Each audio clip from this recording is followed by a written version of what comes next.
sigue siendo bajo. Ahora el tipo todavía en el 2% todavía es un tipo bajo. Bien.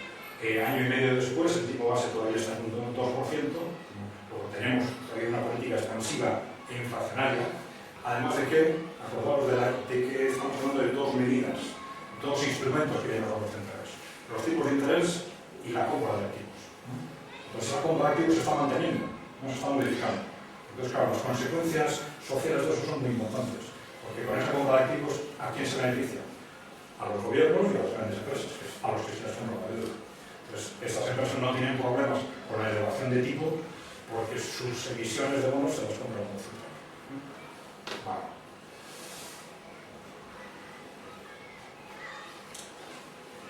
Y este es un tema preocupante, que es que durante los últimos años siempre hay razones técnicas detrás, pero casualmente nos encontramos con distintos proyectos con base tecnológica, digital, etcétera, que permiten dar pasos muy serios en el control de los ciudadanos.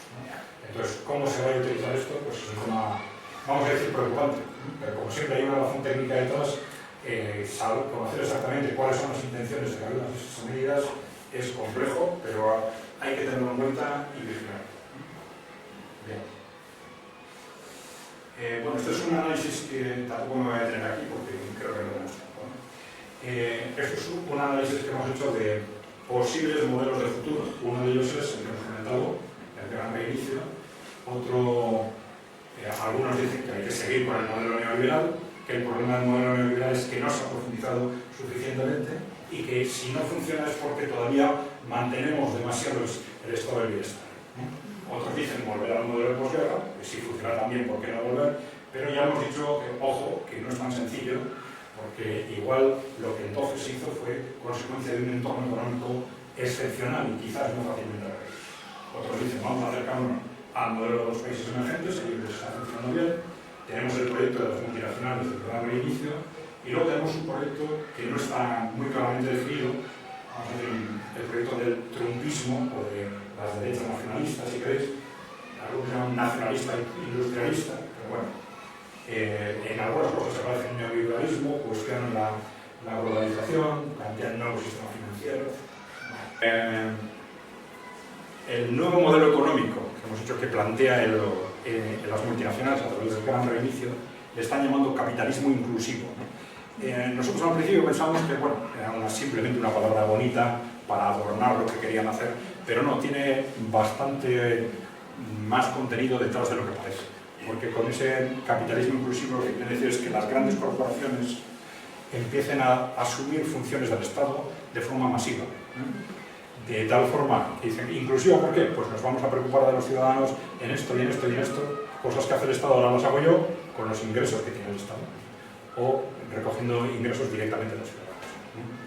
Entonces, claro, esta es la base conceptual para ese debilitamiento del Estado para fortalecer las grandes corporaciones. Desde hace mucho, ¿no? Entonces, otros han dicho, no, es que esto no es capitalismo, es feudalismo corporativo, ¿no? ¿Qué quieren decir con esto?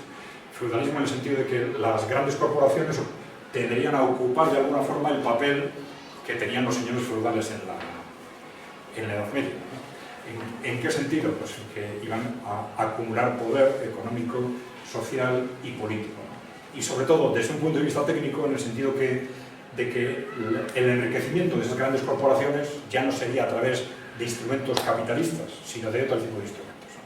El instrumento capitalista ya sabéis cuál es, un inversor que invierte un dinero, contrata trabajadores y con esos trabajadores produce un bien o servicio, lo vende y genera unos ingresos que le permiten ir aumentando el capital. Generar beneficios, aumentar capital, etc.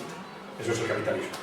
Pero aquí se plantean una serie de vías a través de las cuales las corporaciones acumularían, generarían ingresos distintas de las propiamente capitalistas. Entonces, por eso algunos han dicho, no, eso en realidad es un modelo más no es un modelo capitalista, sería un modelo más de feudalismo corporativo. Bueno, no voy a tener más. El estallido de 2022. Claro, en 2022 está estallando todo y está cambiando todo. Tenemos como punto de partida esa situación que ya hemos descrito hasta ahora, una situación que desde un punto de vista económico y geopolítico cada vez estaba siendo más difícil. Y en el 2022 se produce el estallido en Ucrania las sanciones contra Rusia, las consecuencias de esas sanciones, y tenemos el mundo dividido en dos, ¿no? Que hemos dicho que esto sí ha sido una sorpresa, ¿no? Bien, tenemos también una guerra monetaria abierta. Bien. En Ucrania, bueno, no me voy a detener ahí porque de esto se está hablando todos los días. Yo creo que lo importante es, sin entrar en el tema de Ucrania, que esto, el problema de fondo no es el choque entre Rusia y Ucrania, sino globalmente el choque entre Rusia, China y la OTAN, si queréis, o Occidente, como queréis llamar, ¿no? Entonces, a la hora de interpretar qué es lo que va a pasar con ese conflicto bélico, en general, una vez que ha estallado, el conflicto es este, el de fondo, ¿no? Bien. Entonces, tenemos un enfrentamiento en el que es muy difícil, desde nuestro punto de vista, que se pongan de acuerdo a corto plazo, ¿no? Una vez que ha estallado, esto tiene, desde un punto de vista bélico, etcétera, bastante mala pinta. Bien, decimos que el mundo está partido en dos. Por un lado, como consecuencia de la reacción contra las sanciones, etcétera, de las tensiones que todo esto ha producido, tenemos a Estados Unidos, la Unión Europea y sus aliados, y por otro lado los países emergentes y la gran mayoría de los países en desarrollo que se están posicionando en el otro bloque. De alguna forma, por las declaraciones cada vez más agresivas de China y lo que está diciendo Putin, ellos se están proyectando así, como Xi Jinping sería el líder de ese frente económico contra las corporaciones occidentales y Putin sería el líder, vamos a decir, militar o político. Bien. O si queréis, China sería el líder del frente económico y Rusia del frente militar o político. A la vez tenemos una guerra monetaria, ¿no? Una guerra monetaria que se basa en que, esto ya lo sabéis seguramente, en los últimos 50 años estamos utilizando un sistema monetario que no tiene una base real. Nuestras monedas se suele llamar monedas de confianza, monedas fiduciarias. Hasta el año 71, nuestras monedas tenían, o de una forma directa o indirecta, un anclaje en el oro. Entonces, los gobiernos no podían crear todo el dinero que quisieran. Esto lo rompe Estados Unidos en el año 71 y a partir de ese momento nuestras monedas son de confianza. Confiamos, por un lado, en que habrá una proporción entre el número de moneda que se emite y el valor económico de ese país, pero es confianza, ¿no? Entonces, ¿qué ha pasado durante todos estos años? Sobre todo al final, pues que tanto Europa como Estados Unidos, sobre todo Estados Unidos, han abusado de esa capacidad de creación de dinero. Entonces, esto ha hecho rápidamente perder la confianza en ese sistema y enseguida han aparecido doctrinas, pues unos dicen hay que volver al oro, hay que volver a las bases monetarias reales. Esto ha puesto de moda también las criptomonedas, el Bitcoin. Todas esas modas tienen relación con esto, con que todo el mundo está pensando es que las monedas fiduciarias en cualquier momento hacen crack, porque no tienen una base real, ¿no? Pero bueno, de cualquier forma, ahora sí sabemos que desde los países emergentes se está planteando una alternativa monetaria. Ellos dicen, van a sacar o una o varias monedas soportadas en oro o en valores reales para hacer frente a las monedas de Occidente. Esto está llevando, por ejemplo, a acumular oro masivamente, etc. Bien.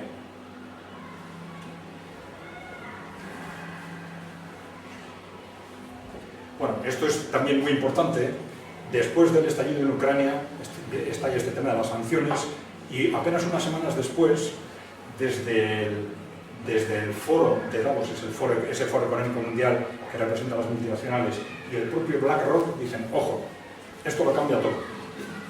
Se acabó el proyecto globalizador, nos vamos a olvidar del gran reinicio, ahora el objetivo es el choque geopolítico.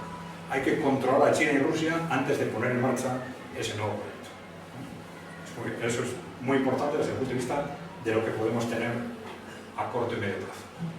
Y luego, algo que hubiera sido impensable hace un año, ¿no? Ahora se está hablando mucho en los últimos meses, aquí poco, pero se está hablando mucho en el norte de Europa y sobre todo en Alemania, claro.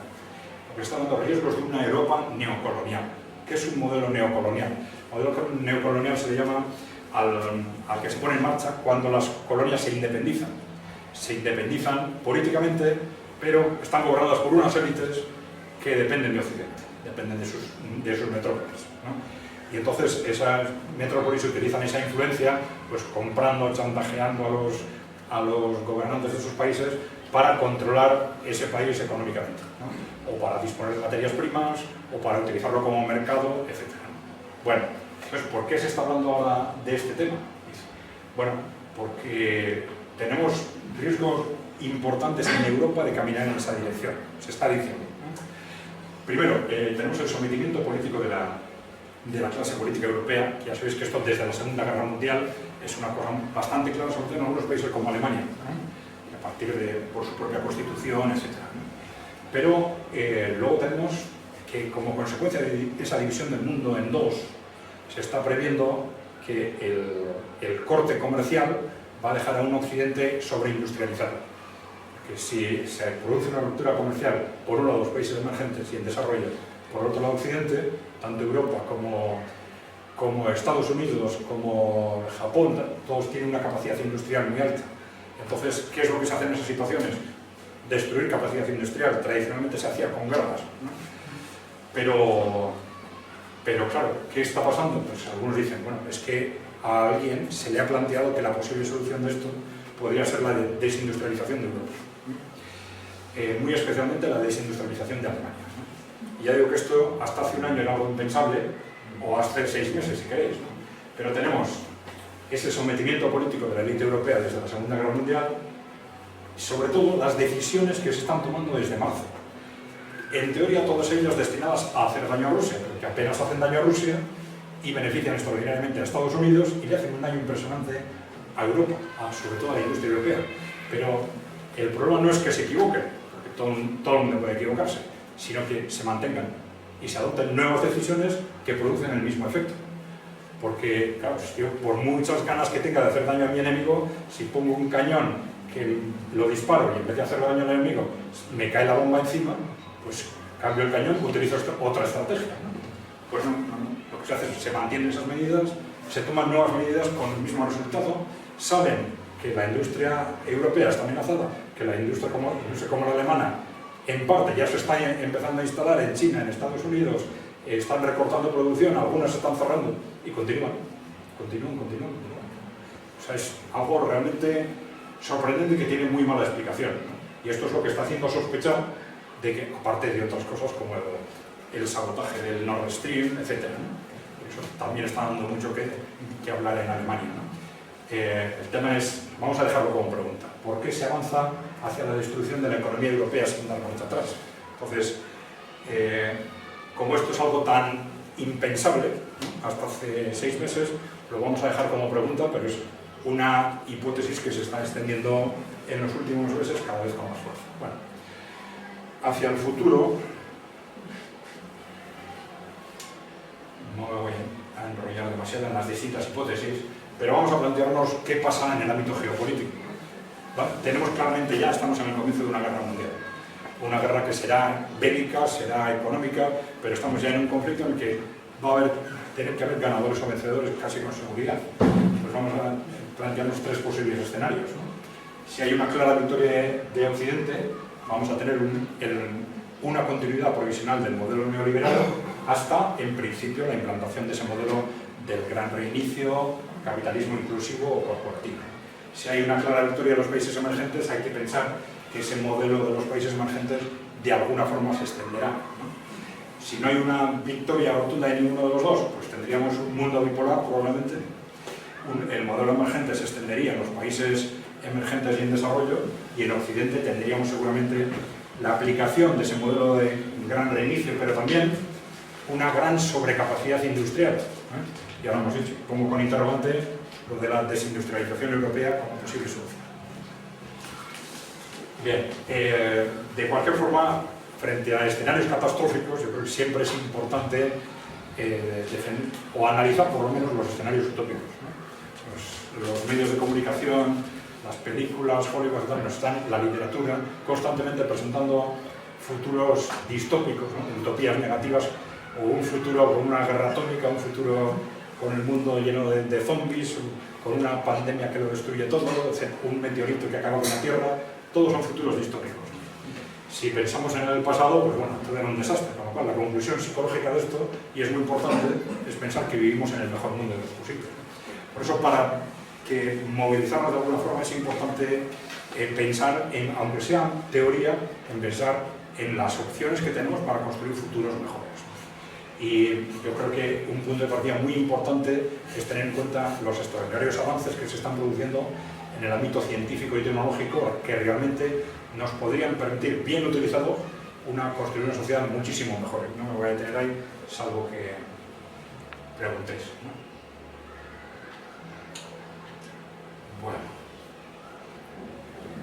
Bueno, ¿qué se puede hacer ante todo esto? Bueno, hay que tener en cuenta qué pasa con el contexto geopolítico, pero bueno, de cualquier forma, que cada uno de nosotros haga un análisis personal de todo lo que está cambiando en el mundo y qué rápidamente está cambiando y qué es lo que puede pasar, yo creo que es muy importante, ¿no? Colaborar entre nosotros, a efectos de información, difusión, creación de redes, pero siempre teniendo en cuenta que lo micro necesita también de lo macro. Entonces siempre vamos a necesitar estructuras sociales, políticas, organizaciones, vamos a decir, sociales, políticas, etcétera, que actúen a otro nivel, ¿no?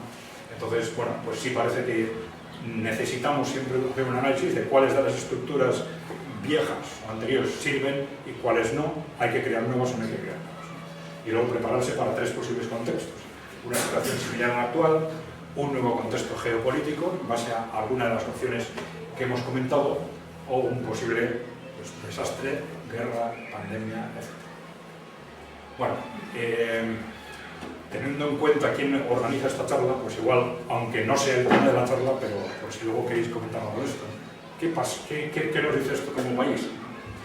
Bueno, pues para hacer algunos comentarios, ¿no? Primero, cuanto más pequeño es un territorio, es más dependiente del entorno, ¿no? Es decir, ¿hasta qué punto para nosotros todas estas historias de la geopolítica y tal son importantes? Cuanto más pequeño es un territorio, menos capacidad tiene de organizarse a sí mismo, más depende de lo externo.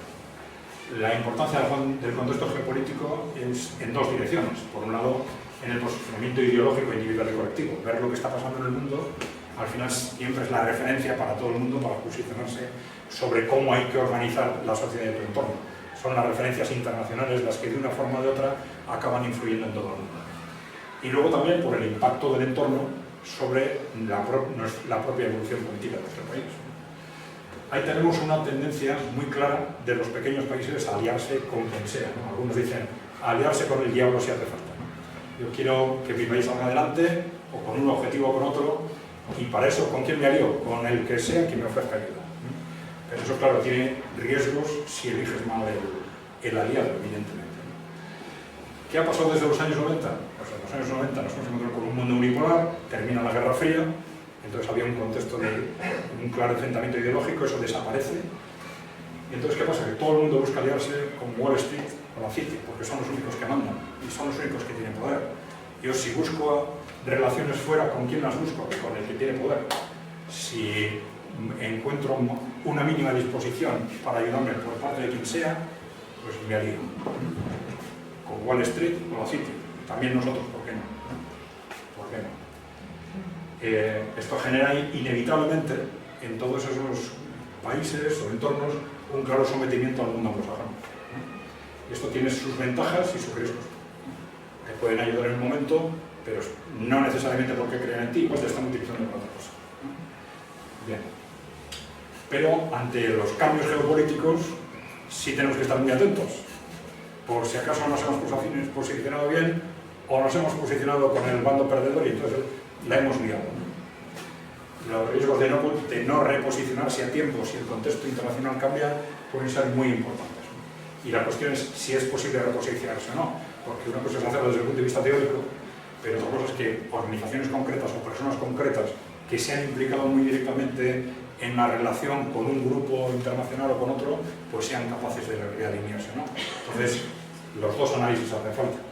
Como país, ¿qué es lo que interesa? Y si es esto lo que interesa, ¿cómo se hace? ¿Quién lo hace? Bueno, estos son simplemente unos pequeños comentarios por si queréis ir por ahí en la charla, ¿no? Si queréis seguir nuestro boletín, que es casi diario, la forma más directa es en Telegram, pero también os podéis escribir por correo electrónico y nos decís cómo queréis recibir el boletín, o por correo electrónico, por WhatsApp o Telegram. ¿Vale? Pues esto es todo.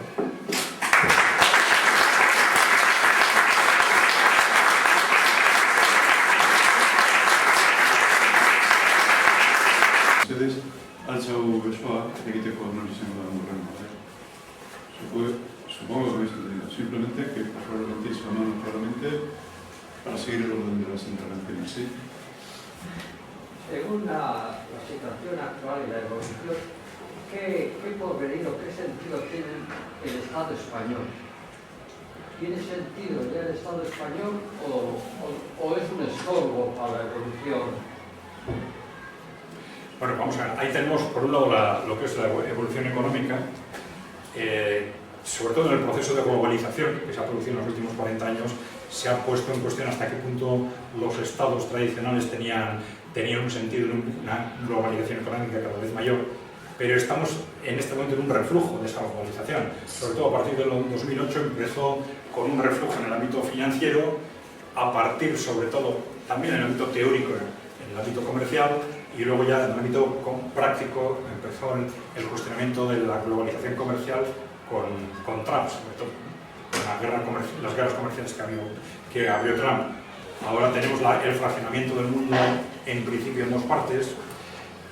Seguramente esto va a llevar a una situación intermedia en la que las relaciones económicas internacionales van a ser muy importantes, pero no van a llevar a ese nivel de globalización al que se pensaba que íbamos a ir. Entonces, es posible que los estados tengan un sentido mayor que el que pensábamos hace 10, 15 años, ¿no? Los estados en general. Luego, qué estados se constituyen y cómo, pues eso ya depende más de factores seguramente políticos, culturales, etc. Pero es muy posible que lo que veamos en los próximos años es un debilitamiento, ya hemos visto, de las organizaciones mundiales e internacionales, quizás también de la Unión Europea, depende de lo que pase con el contexto geopolítico. Un debilitamiento de la Unión Europea sí iría a en principio, si no hay otras medidas, un fortalecimiento de los estados. Nosotros ya comentábamos desde hace 10 años, hablando con interlocutores políticos, les decíamos, cuidado, que aquí en este país confiamos demasiado en que todo va a ser muy fácil. Y hay muchos sectores de este país que han dado por supuesto que no haciendo nada todo iba a ir a favor nuestro. ¿Por qué? Pues por la consolidación de la integración europea, simplemente por el debilitamiento de los estados, pues nosotros íbamos a ir cogiendo más peso. Y hay muchos sectores que han apostado por eso. Y dicen, pues cuidado, porque eso que pensábamos que iba a ser el futuro, a lo mejor no lo es. A lo mejor no lo es. Entonces, si no lo es y vuelve a tener peso a los estados, si en ese momento nosotros ya no tenemos una fuerza propia suficiente, pues eso nos puede arrollar. Nos puede arrollar.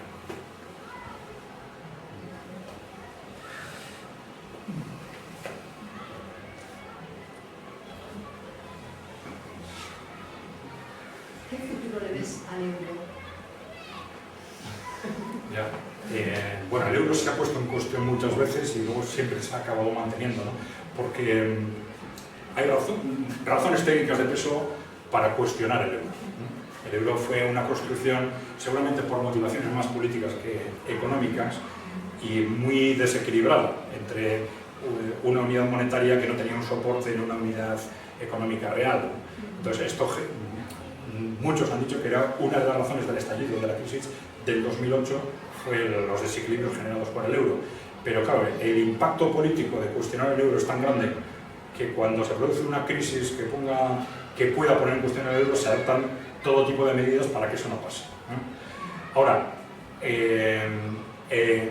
yo creo que lo que tenemos ahora encima de la mesa sí puede poner en cuestión el euro muy fácil con cualquiera de los escenarios posibles.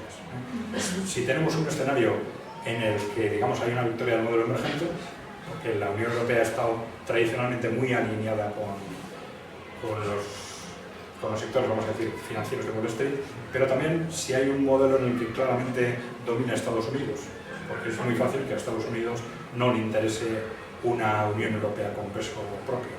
Entonces, que eso pueda facilitar un cuestionamiento de una unidad monetaria que, ya digo, técnicamente es bastante dudoso que haya sido una buena decisión.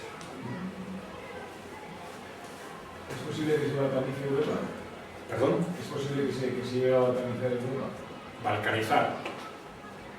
Balcanizar quiere decir la desaparición de la Unión Europea, por ejemplo, porque ahora parcialmente, sí. bueno, Vamos a ver, Europa es un continente lo suficientemente pequeño como y con una uniformidad cultural, histórica, como para justificar tener estructuras comunes. Estructuras comunes, aunque sea efectos de representación externa, de representación común de intereses. Otra cosa es cuáles son esas estructuras, si las que nos hemos puesto encima de la mesa son las estructuras adecuadas o no. Entonces, el que esas estructuras se pueden poner en cuestión en los próximos años es muy claro. Ahora, eso puede ser para que simplemente desaparezca la Unión Europea, o que se modifique la configuración de la Unión Europea, o que se cree otro tipo de estructura distinta para relacionar a los países europeos entre sí. Ahí hay muchas opciones abiertas.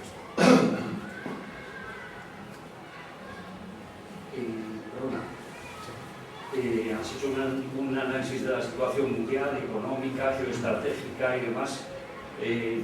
No has mencionado nada de otro problema enorme que tenemos encima, que es el cambio climático, el desastre climático, y no sé qué opinión tienes sobre estos dos bloques que estamos enfrentados, que nos has estado comentando, pero el problema del desastre climático afecta por igual para todo el mundo. ¿Qué importancia puede tener eso en el desarrollo de estos enfrentamientos? A eso lo tenemos que enfrentar el bloque este, el bloque oeste, todos.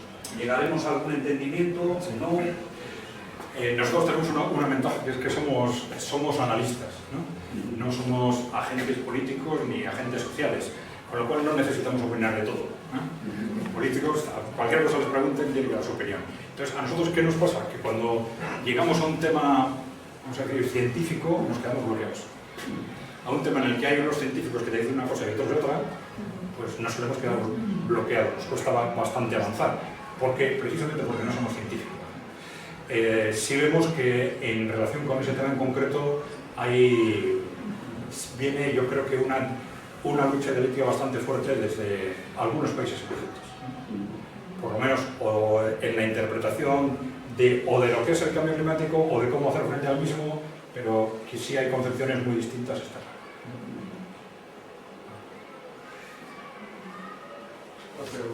¿El Brexit ha sido una decisión acertada, o según esto igual ya no tiene ni cuestión, porque igual hasta la Unión Europea parece que está aquí y todo? No, pues efectivamente el que sea acertado o no depende de muchos escenarios de futuro, ¿no? Vamos a ver, lo que han conseguido es un acuerdo comercial que no les deja tan mal. Es decir, se han ido políticamente, pero tienen un acuerdo comercial en el que pueden seguir manteniendo relaciones económicas en lo sustancial, pues con el conjunto de Europa. Entonces, yo creo que eso depende mucho más de cómo se gestione políticamente.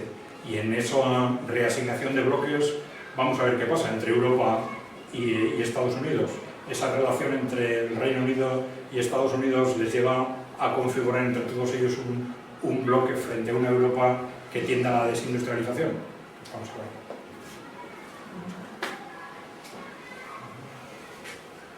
El panorama es bastante, de Europa en este momento es bastante negro. Ya he visto lo que estaba pasando con la productividad, llegamos a un punto, estábamos ya en los últimos años en un punto cero, y de pronto tomamos una decisión de destruir nuestras fuentes de energía barata. Claro que ha sido uno de los pilares